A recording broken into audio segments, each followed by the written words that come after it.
Hello दोस्तों, कैसे हैं आप सब। एक बार फिर से स्वागत करता हूं अपने YouTube चैनल MS व्लॉगर में। आज हम आपको लेकर जाने वाले हैं श्री सालासर धाम बालाजी हनुमान जी के दर्शन करने के लिए, और बालाजी की कृपा से आपको बालाजी के दर्शन कराने का सौभाग्य प्राप्त होगा।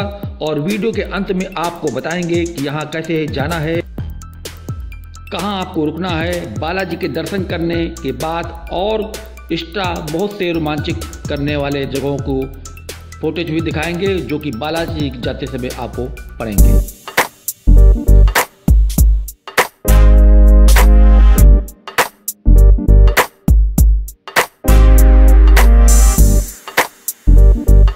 चलिए दोस्तों, शुरू करते हैं अपना ये वीडियो। तो दोस्तों, हम आए हैं लखनऊ से 790 किलोमीटर दूर सालासर धाम। मैंने यह यात्रा कानपुर, इटावा, आगरा होते हुए सालासर पहुँचे हैं और हमें हनुमान जी के दर्शन होने वाले हैं। मैं इस समय मार्केट के पास एक धर्मशाला में एक रूम ले लिया है। कुछ समय आराम करने के पश्चात अब हम दर्शन करने बालाजी जा रहे हैं। मेरा यह धर्मशाला मंदिर से लगभग 50 मीटर की दूरी पर स्थित है। इस धर्मशाला के आसपास बहुत सारे धर्मशाला आपको मिल जाएंगे, जहां आप रूम लेकर रह सकते हैं। इस समय मैं मार्केट होते हुए जा रहा हूं मंदिर की तरफ। अगर कैमरा अंदर ले जाना वर्जित नहीं है तो मैं आपको अंदर के दर्शन भी कराऊंगा। चलिए मैं आपको मार्केट व्यू दिखाता हूँ। सालासर धाम की एक हैरान करने वाली कहानी है जो बहुत ही कम लोग जानते हैं। यहाँ हर भक्त की मनोकामना पूरी होती है। जो भी मन्नत लेकर मंदिर में प्रवेश करते हैं उनकी सभी इच्छाएं पूरी होती हैं। सालासर धाम राजस्थान के चूरू जिले में सीकर जिले के सीमा पर स्थित है। चूरू के गांव सालासर में बालाजी का मंदिर की स्थापना का इतिहास बड़ा ही रोचक है। मोहनदास जी बालाजी के भक्त थे। उनसे भक्ति से प्रसन्न होकर बालाजी ने उन्हें मूर्ति के रूप में प्रकट होने का वचन दिया, और कहा जाता है कि भक्त मोहनदास को दिया गया वचन पूरा करने के लिए बालाजी नौगौर जिले के असोटा गांव में 1811 में प्रकट हुए।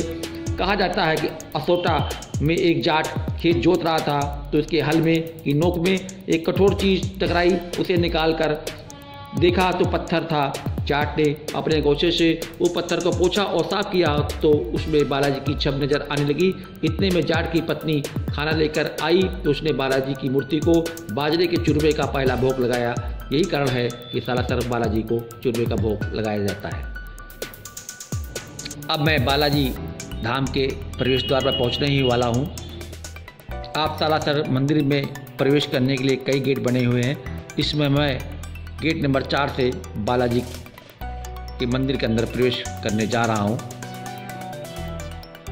आपको हम बता दें कि इस मंदिर में बालाजी के परम भक्त मोहनदास जी की समाधि भी स्थित है तथा मोहनदास जी द्वारा प्रचलित अखंड धून भी है। मानता है कि इस अखंड कुंड की भभूत समस्त कष्टों और दुखों को नष्ट करती है। इस मंदिर के संबंध में ऐसा कहा जाता है कि पूर्णिमा के पर्व पर आने वाले सभी भक्तों को मुरादें पूरी होती हैं। लोग यहाँ पर स्थित प्राचीन पेड़ में नारियल व धागा बांधकर अपनी मनोकामनाओं को भी मानते हैं और उनकी पूर्ति होती है। कहते हैं जिस दिन जाट के खेत में ये मूर्ति प्रकट हुई उसी रात बालाजी ने सपने में आकर असोटा के ठाकुर को अपनी मूर्ति सालासर ले जाने को कहा। दूसरी तरफ बालाजी ने मोहनदास को अब सपने में बताया कि जिस बैलगाड़ी से मूर्ति सालासर पहुंचेगी उसे सालासर पहुंचने के बाद कोई नहीं चलाएगा। जहां पर बैलगाड़ी खुद रुक जाए वहीं पर मूर्ति की स्थापना करे। सपने में मिले हुए निर्देशा के अनुसार सालासर में वर्तमान स्थान पर स्थापित ये मूर्ति है। पूरे भारत देश में एकमात्र सालासर में दाढ़ी वाले हनुमान जी यानी बालाजी की मूर्ति स्थापित है, जो बालाजी के वेश के रूप को दर्शाती है। इसके पीछे ये मानता है कि मोहनदास को पहली बार दाढ़ी मूंछों के साथ दर्शन दिए थे। मोहनदास ने इसी रूप में बालाजी को प्रकट होने के लिए कहा था, इसीलिए यहाँ हनुमान जी का यह मंदिर दाढ़ी मूंछों वाला स्थित है। चलिए दोस्तों, अब मैं मंदिर के गर्भगृह में प्रवेश करने जा रहा हूँ। चलो, कैमरा ले जाना वर्जित है। जय बालाजी, जय बालाजी, जय बालाजी। अब मैं मंदिर के अंदर प्रवेश कर रहा हूँ।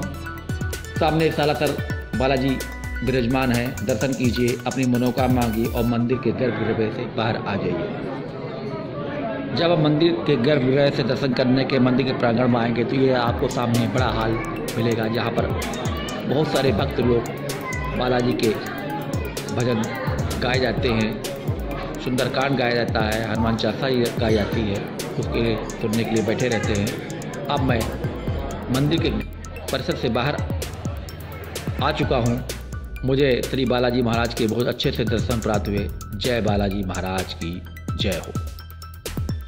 मंदिर के अंदर प्रवेश करने से पहले आप इस गेट पर अपनी जूता चप्पल उतार कर अंदर के प्रवेश कर सकते हैं। यहाँ आपके जूते चप्पल सुरक्षित रहेंगे। अब मैं आपको मंदिर के आगे जो फास्ट फूड की दुकानें हैं, मैं आपको वहाँ लेकर चल रहा हूँ। मंदिर के सामने बहुत सारी दुकानें हैं जहाँ आप अपने आवश्यकता अनुसार सामानों को खरीद सकते हैं। इस सामने इस समय मैं चौराहे पे खड़ा हूँ और सामने से मंदिर आपको दिखाई पड़ रहा है। इसी के बाईं ओर फास्ट फूड की यहाँ की दुकानें लगी हुई हैं, जहाँ पर आप जाकर पास्ता, बर्गर, चाउमीन और सी फास्ट फूड आप खा सकते हैं। बहुत से भक्तगण देखिए सामने फास्ट फूड की दुकान पर बताशे, चाउमीन आदि चीज़ें खा रहे हैं। अब मैं आपको यहाँ से मंदिर के सामने से आगे की ओर मार्केट की ओर दिखाते हुए अंदर ले चल रहा हूँ। आपको बाईं ओर बहुत सारी दुकानें इसमें आपको दिख रही होंगी, जहाँ से आप अपनी आवश्यकता अनुसार सामान खरीद सकते हैं।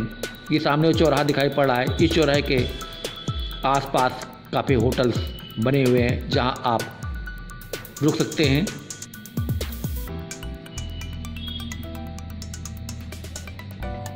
इस चौराहे के सामने काफ़ी रेस्टोरेंट और होटल्स भी बने हुए हैं, जहां आप रुक सकते हैं।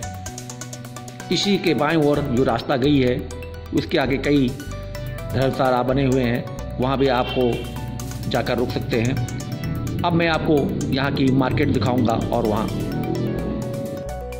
वहां से अपने घर को ले जाने के लिए सालासर की मूर्तें, सिंदूर, प्रसाद, धूपबत्ती और नज़र की यहाँ अगरबत्ती भी बिकती है, वो भी आप अपने घर ले जा सकते हैं। गदा भी ले जा सकते हैं।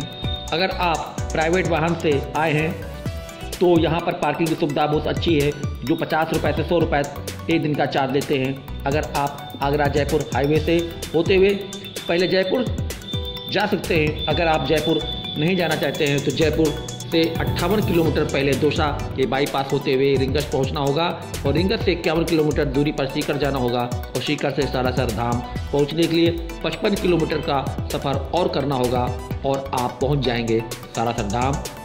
चलिए दोस्तों, अब बात कर लेते हैं यहाँ की खाने पीने की क्या व्यवस्था है। तो मंदिर के आसपास आपको बहुत सारे भोजनालय व रेस्टोरेंट मिल जाएंगे, जहाँ पर आप जाकर अपना भरपेट भोजन कर सकते हैं। अगर यहाँ थाली की बात करें तो 100 रुपये से 150 रुपये तक आपको थाली को देखने को मिल जाएगी। दोस्तों, और भी आपको जानकारी देना चाहता हूँ कि सालासर धाम दिल्ली से 315 किलोमीटर, आगरा से 410 किलोमीटर, मथुरा से 399 किलोमीटर और लखनऊ से 790 किलोमीटर बाया कानपुर। और अगर आप आगरा लखनऊ हाईवे से आते हैं तो 740 किलोमीटर आपको सालासर पड़ेगा। यहाँ पर आने के लिए आपको सरकारी बस यानी रोडवेज बसें भी मिल जाएंगी। दोस्तों, मेरा राजस्थान टूर का ये पहला दिन है। मैं कल रात को 8 बजे लखनऊ से चला हुआ था। आज मैं सालासर के धाम में दर्शन कर रहा हूँ। ये मेरा पहला दिन है। शाम को मैं यहीं सालासर में धाम में स्टे करूँगा। अब दोस्तों बात कर लेते हैं कि यहाँ पर रुकने की क्या व्यवस्था है। यहाँ पर आपको बहुत सारे होटल और धर्मशाला मिल जाएंगे। अगर मैं धर्मशाला की बात करूं तो आपको 500 रुपये से 1000 रुपये से अच्छे धर्मशाला देखने को मिल जाएंगे, जहां आप रुक सकते हैं। दोस्तों, मेरा ये राजस्थान टूर सीरीज़ का ये दूसरा एपिसोड है। पहले एपिसोड में मैं आपको लखनऊ से सालासर धाम की जानकारी दिया हूं, आप वो अवश्य ही एपिसोड देखिएगा। मैंने ये पूरी यात्रा 4 नाइट 3 डेज की है। मैं कहाँ कहाँ जाऊँगा, आप मेरे सभी एपिसोडों को देखते रहिएगा।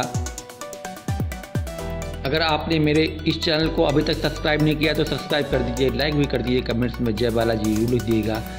ये एपिसोड मैं यही समाप्त करता हूँ। अगले एपिसोड में आपको ले चलूँगा सरासर बालाजी से मैं निर्गुण बालाजी। जय बालाजी महाराज की जय हो। आपकी मनोकामना पूरी हो, आपकी यात्रा मंगलमय हो।